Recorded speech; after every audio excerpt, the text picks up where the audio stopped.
Bismillahirrahmanirrahim. Assalamualaikum warahmatullahi wabarakatuh.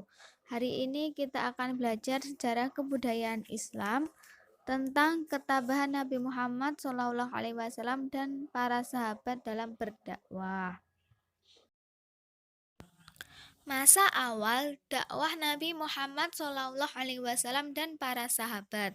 Yang pertama yaitu berdakwah secara sembunyi-sembunyi. Jadi pada awal dakwah Nabi Muhammad SAW berdakwah secara sembunyi-sembunyi, yaitu hanya kepada keluarga dan kerabat dekatnya saja.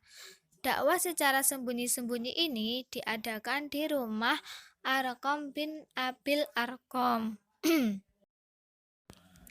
Berikut adalah yang masuk agama Islam dalam masa dakwah secara sembunyi-sembunyi, yaitu yang pertama Khadijah bin Khalid, lalu Ali bin Abi Thalib, Abu Bakar, Utsman bin Affan, Jubair bin Awam, Abdurrahman bin Auf, Sa'ad bin Abi Waqqas, Talha bin Ubaidillah, Abu Ubaidah bin Jarrah, Arqam bin Abil Arqam, Ummu Aiman, dan yang terakhir Zaid bin Harithah. Mereka adalah orang-orang pertama yang masuk agama Islam yang disebut dengan As-Sabi'unal Awwalun.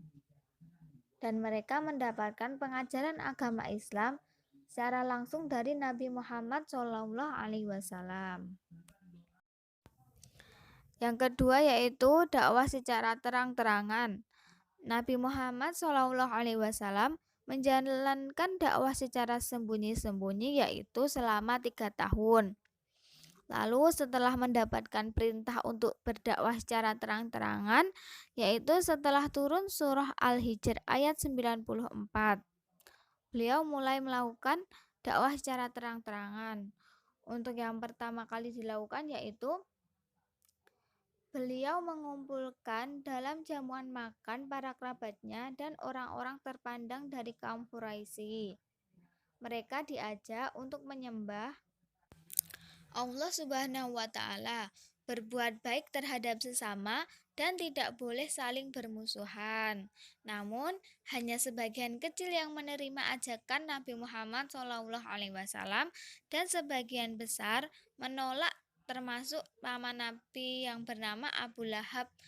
Beliau menolak secara keras, bahkan mengancam akan memusuhi Nabi Muhammad SAW apabila meneruskan dakwahnya. Akan tetapi, Nabi Muhammad SAW walaupun mendapat tantangan dan ancaman, beliau tetap tabah dan tidak berputus asa. B. Ketabahan Nabi Muhammad SAW. Sebelum menyampaikan dakwah, Nabi Muhammad SAW merupakan orang yang terkenal baik, pandai, jujur, santun, dan dapat dipercaya. Namun hal tersebut berubah setelah Nabi Muhammad SAW berdakwah. Banyak kaum Quraisy yang menolak. Kaum Quraisy tidak rela terdapat agama baru yang akan menghapus agama nenek moyang mereka. Keteguhan terhadap bujukan. Walaupun dibujuk oleh Abu Thalib, pamannya, untuk berhenti berdakwah karena beliau didatangi oleh utusan dari kaum Quraisy untuk membujuk Nabi Muhammad SAW berhenti menyiarkan dakwahnya, akan tetapi beliau tetap menolaknya. Sampai diberikan penawaran yang menarik pun, beliau tetap menolak. Beliau tetap akan berdakwah. Ketabahan terhadap penentang. Karena melalui bujukan tidak berhasil, mereka terus berusaha menghentikan dakwah Nabi Muhammad SAW. Abu Jahal dan para kaum Quraisy terus melakukan penyiksaan, penganiayaan, bahkan berencana membunuh Nabi Muhammad SAW. 3. Ketabahan Nabi Muhammad SAW atas pemboikotan. Para kaum kafir Quraisy telah berusaha dengan segala macam cara untuk menghentikan dakwah Nabi Muhammad SAW. Akan tetapi, semuanya gagal. Hingga akhirnya mereka memutuskan untuk melakukan pemboikotan. Mereka kemudian bersepakat untuk memboikot umat Islam termasuk Bani Hashim dan Bani Muthalib. Berikut adalah isi dari pemboikotan. Yang pertama yaitu tidak diperbolehkan mengadakan perdamaian dengan keluarga Bani Hashim, Bani Muthalib, dan umat Islam. Kedua yaitu dilarang mengadakan transaksi jual beli dengan Bani Hashim, Bani Muthalib, dan umat Islam. Yang ketiga, tidak diperbolehkan berbicara dan menengok orang sakit dari keluarga Bani Hashim, Bani Muthalib, dan umat Islam. Yang keempat, umat Islam diasingkan dan diberi tempat tinggal di sisi utara kota Mekah. Informasi pemboikatan ditempel di dinding Ka'bah.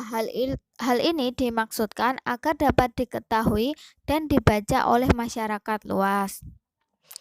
Lalu informasi ini akan ditarik apabila Nabi Muhammad SAW mau menyerahkan diri dan menghentikan kegiatan dakwahnya. Maka pemboikotan pun akan dihentikan.